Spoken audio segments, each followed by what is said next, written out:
It's the first time in a while Teresa Polini's looked to penetrate the zone. Drew the foul. Polini will get a couple of shots here, Kyle. 9 in the ball game, leading all the scorers. Now 10. And a chance to tie with the second free throw.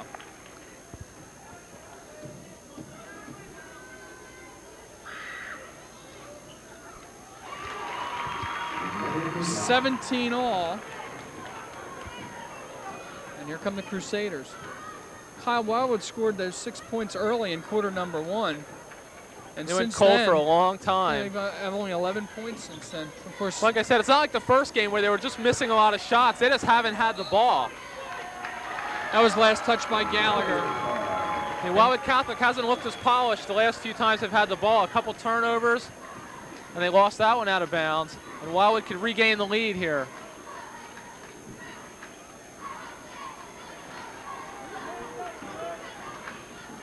Oh, dangerous pass and a turnover as Calabrese picks it up.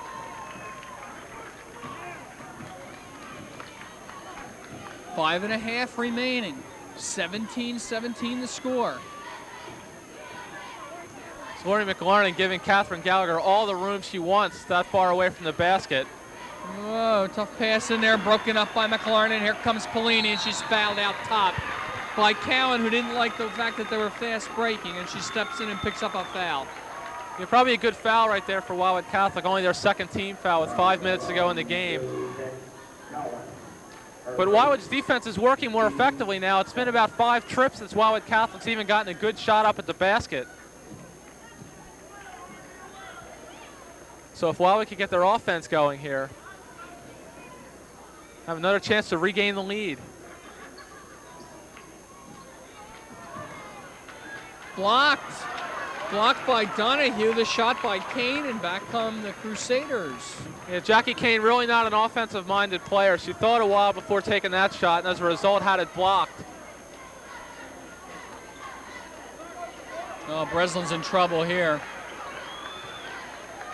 See, they're putting pressure on him out there, and it's starting to result in good things for Wildwood. Coach Triano is going to call timeout. He wants to make sure they get a good shot this time, and the people he wants shooting the ball are getting it at this crucial time in the ball game. And that crucial time is 4:35 to go in the fourth. 17-17.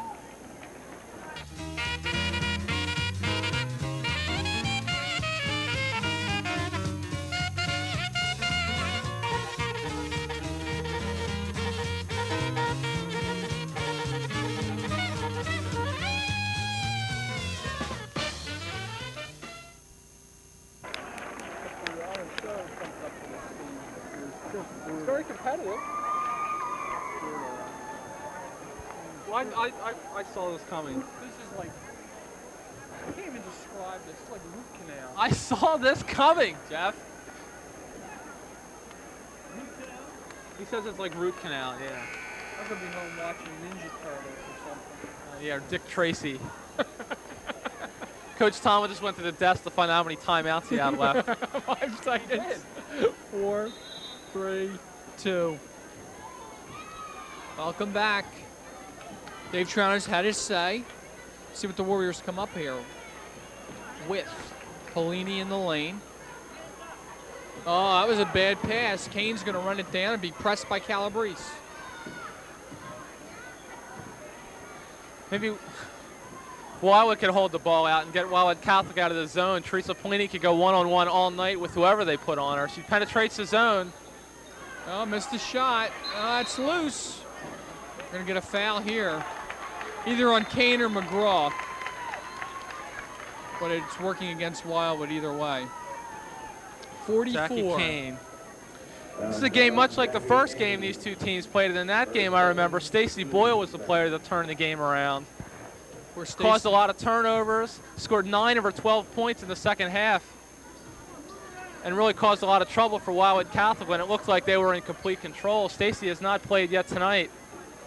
Don't know the story there. I know she didn't start the other night because she wasn't feeling well. I don't know if that's the reason she's not playing or it's some other reason. I didn't get a chance to talk to Coach Triano before the game. She looked fine in warm-ups, and we were told she isn't hurt. I think Aspenberg's picking up the foul. But I'll tell you something, I'm looking down the bench there, and she's way down on the end of it. That's 3 on Aspenberg, Kyle. Only 2 on the team, so it doesn't look like one and one free throws is going to come into play tonight. And Gallagher's held again. This time it looks like by McGraw. Yeah, Wildwood's picked up their defense. As a result, you are going to foul more, but Wildwood Catholic hasn't got a good scoring opportunity in a long time. Ball will be inbounded again with 3:36 to go. Oh, problems here. Kind of just heave that in there. McGraw steals it and is held by Calabrese, who picks up the foul. Only a matter of time when you play the aggressive defense like that. The aggressive defense will wear down an offense like this if you play it long enough, and we've seen it happen the last few possessions. We said at halftime the turnovers, Wildwood had 6, Wildwood Catholic only had 3. Now Wildwood Catholic's turned it over 11 times.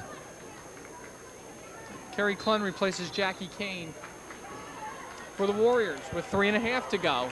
And we know Wildwood Catholic didn't turn it over much in the third quarter, as they held the ball for most of it without even shooting it. So most of them have come here in the fourth. Nice move by Polini. Oh, it doesn't get the roll. Aspenberg back out for Teresa. The short jumper's good. After the timeout, they know who to go to get their offense. Aspenberg had a pretty good scoring opportunity. Knows she hasn't been shooting the ball well tonight. Kicked it back out to Teresa, and she knew what to do with it. 13 points tonight for Teresa Polini. 19-17 to score. Wildwood by 2. Now Wildwood's going to stay in that zone, and they're really going to pack it in and make Wildwood Catholic try and beat them from outside. Coach Tomlin's going to take a little walk there and stand next to Josette Cowan as they pass the ball around. Yeah, unlike the third quarter here, Wildwood's not going to get antsy and come out, I wouldn't think. 2:33 to go. Wildwood Catholic still has to score to tie this ball game. If Wildwood stays in this zone, we might see Wildwood Catholic take the clock all the way down as far as they can and call a timeout with some time left to run a play to try and win or tie this ball game. Coming up next will be the boys' game. Wildwood Catholic will be right here for that. This is about the biggest team I've ever seen Wildwood put on the floor at one time. They have McLarnon, Aspenberg, Clun, McGraw, and Polini really the only guard. And Coach Tomlin takes a timeout a little sooner than I thought he would, with 1:59 to go. We'll see what he has to say. 19-17, 2-point Wildwood lead. We'll be back with more right after this.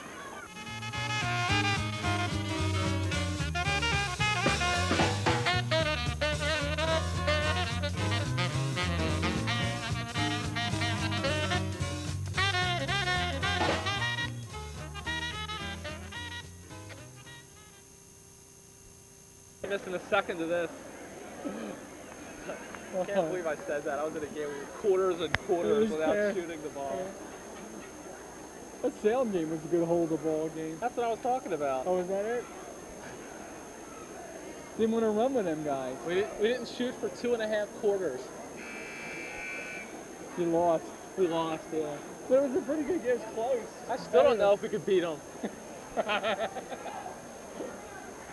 Played 32 minutes. I have no idea how good they are. 5, 4, 3, 2. Donahue throws the ball into Calabrese, who walks into the picture. 1:55 to go. Yeah, I don't think Wildwood Catholic's going to put all their eggs in one basket, so to speak, by letting the clock run all the way down. They're going to try and make something happen relatively soon. That's what the timeout says to me. They're going to try and attack the zone rather than hold the ball. You can't shorten the game up any more than it is. There's under 2 minutes to go, and they're only down 2. Oh, good play. Blocking foul on Clun. Gallagher had the position, got the entry pass, picks up the foul. Second on Clun, so Gallagher heads to the line to try to tie the game.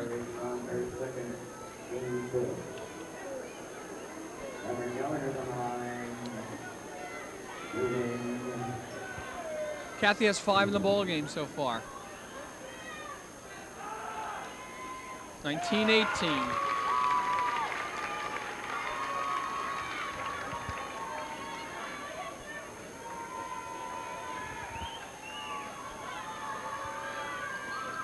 And we are tied yet again, now at 19.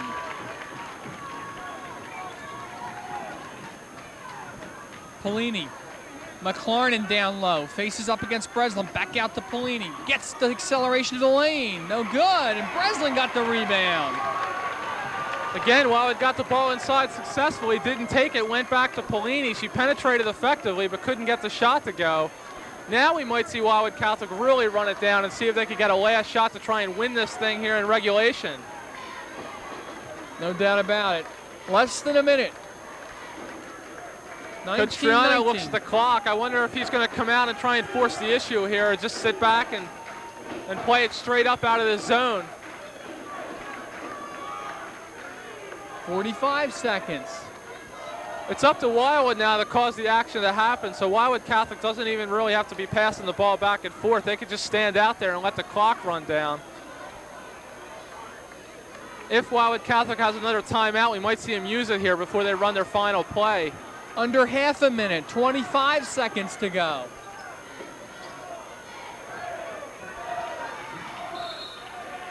They call timeout. We'll keep it here with 20 seconds, 19-19. I don't know. I guess their best option here is Gallagher down low. That's what they've basically been going to. They're going to try and get it to Gallagher down low. Wildwood, I'm sure, is going to stay in this zone.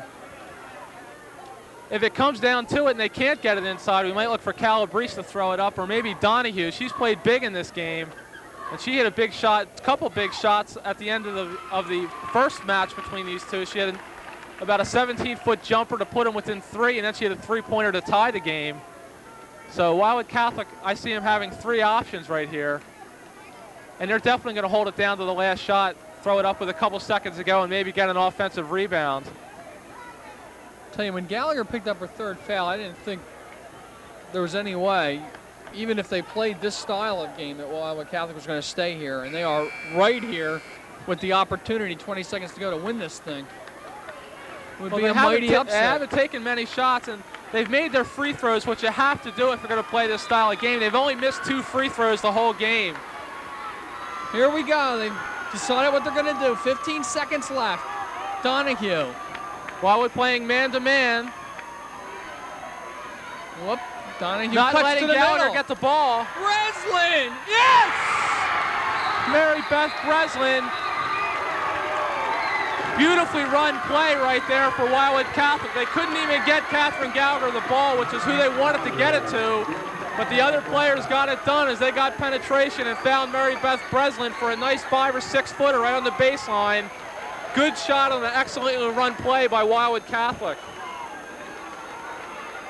I still thought Gallagher would get the ball, and then I thought, well, no, she's not going to get it. She's all the way out there with the ball handler. Donahue spins to the lane and finds Breslin. They just let the clock run down. I think they're going to put 1 more second. They're going to make it 4 seconds back on the clock. That's why they ran that back down like that. But then she made the night pass, and Breslin, cool as a cucumber, hits that little jumper. Her first points of the night couldn't have been bigger for Coach Tomlin and Wildwood Catholic. But you just can't say enough about Bridget Donahue. Last game, she comes up big in the 4th quarter. This game, the penetration and the nice pass, and really enables Wildwood Catholic to be in this position. Wildwood Catholic running its game plan to perfection after they fell behind early. I really didn't think it was going to be possible, especially with Gallagher picking up those fouls. But a lot of credit has to go to the Crusaders. And also, when you play this style of ball, you get the other fans singing to you about how boring it is and whatnot. But they did what they had to do so far. They've got a 2-point lead. I believe they're going to wind up with 4 seconds on the clock. Now, what's this team in white going to do here? Well, it's not hard to figure out. The length of the court, and they got one girl here that has 13 points in the game. Yeah, and she's going to get the basketball, no doubt about it.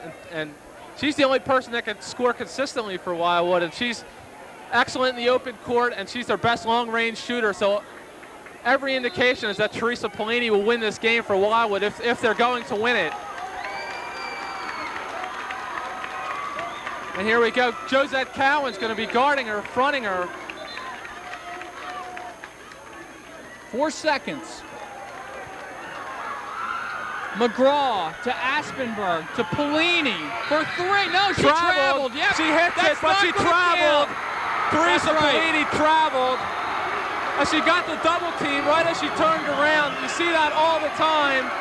when someone turns around and sees a player they don't expect to be there, hesitates putting the dribble down. Yep. But if they are going to call the travel, you would think they'd have to put a couple seconds back on that clock. Yeah, I would say 1 second. I got news for you. The refs got out here faster than people at church. I mean, they were gone. A beautiful shot by Teresa Polini. Doesn't take anything away from that. She is such a clutch player. She just drilled that three-pointer that would have won the game. And they're not going to put any time on the clock. The Crusaders have won it. That was a very entertaining game, and it was a lot of there was parts of it that drug along, but that was an outstanding finish. And what a good call by the official. You know, she traveled, no doubt about it. And he had to sell that one. He came running up from his spot, legs kicking, arms flailing. Now, though the shot went in, the ref was right on the call. Yep. Let's wrap it up here, and then we'll be back for the boys' game. Josette Cowan finished with 2 for Wildwood Catholic, 2 for Mary Beth Breslin, and how big a 2. I can't even begin to describe as she hits the winning shot. 4 for Calabrese. Kathy Gallagher finishes with 7 points, 6 for Bridget Donahue. That gives them a total, I believe, of 21, but I can't add that fast. 13 for Teresa Polini. And boy, that was it, Kyle. 13 for Teresa, 2 for Aspenberg, 2 for Klun, 2 for McGraw. Is that what you get? That's yes. 19 points. And she hits that shot, but she traveled beforehand. It would have given her 16, and it would have given Wildwood the win, but it doesn't count. Excellent ball game. We had a feeling that it might be the same kind of game as we saw before, and once again, Stacy Boyle came up big last time when the game was like this, and she just wasn't around tonight for whatever reason, and Wildwood Catholic comes away with the win. That'll do it. Back with the boys' game, Wildwood Catholic and Wildwood. Final score. An excellent ball game. Wildwood Catholic, with a well-executed game plan, beats Wildwood High by the score of 21-19. Wildwood's first loss in CAL National Division, their second overall. Be right back, everybody. Bye-bye.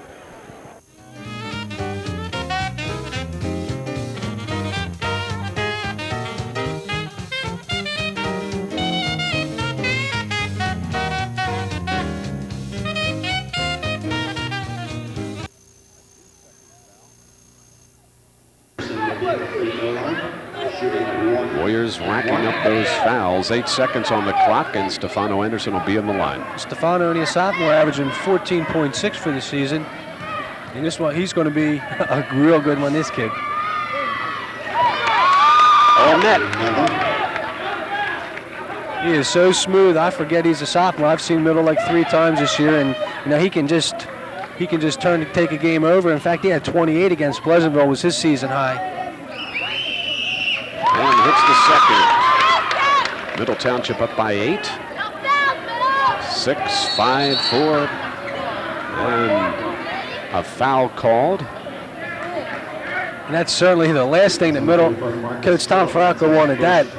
It's bad enough that there's 4 seconds left in the half, but that was the 5th foul, so that puts him in the shooting situation. So in a sense, you're giving him a chance for two free ones. Marcus Phillips charged with a foul. Frankie Vogel on the line for Wildwood. 4 seconds on the clock here in the second quarter. Vogel hits it. Vogel gets the first. He's an 88% shooter. There's no 43 on the floor for Wildwood. And hits the second one. So Middle Township up 24-18. Donnie O'Neill trying to get a quick one off. He does. It's no good, and that's the way the half ends here at Middle Township. The Panthers 24, the Warriors 18. We'll be back with a look at the first half after this timeout.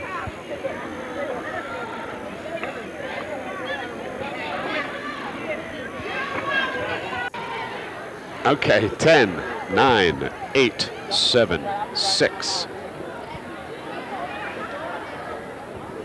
Welcome to halftime here at Middle Township. It's Big 4 high school basketball. Bill Huff along with Dave Roche, the lovely Middle Township Panther cheerleaders are about ready to do their thing. And before we give you the stats for the halftime, here's some programming upcoming here on TKR Channel 13. On Friday evening at 5:30 p.m., it'll be CAL Wrestling, Middle Township and Lower Cape May. At 7 p.m., it'll be Cape May County and you. At 7:30 p.m., On Friday, the Speedy Morris Show. On Saturday, this coming Saturday, Cape May County and you at 9 a.m., 9:30 a.m., Social Security and you, 10 a.m., alcohol and drug awareness, 10:30 a.m., Big Four boys basketball, this game once again, and at noon, should be a big game. It'll be